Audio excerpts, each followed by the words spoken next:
Mga idol, simpleng linis lang tayo doon sa maingay natin na magnetic contactor.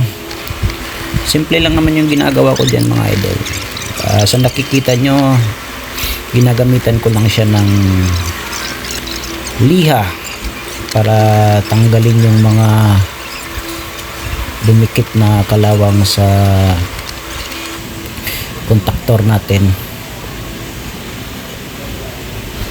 Ayan, tapos nating lihain, fast forward natin para mabilis yung paggawa.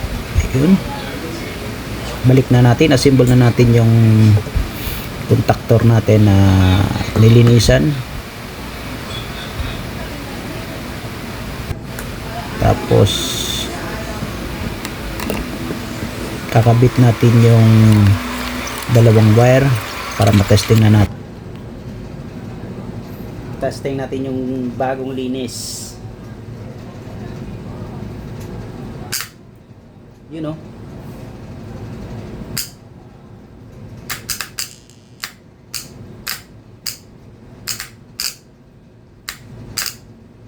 Parang ingay. Problem solved tayo mga idol. Simpleng remedy pero effective. Ayos mga idol. God bless. Sana nakatulong mga idol.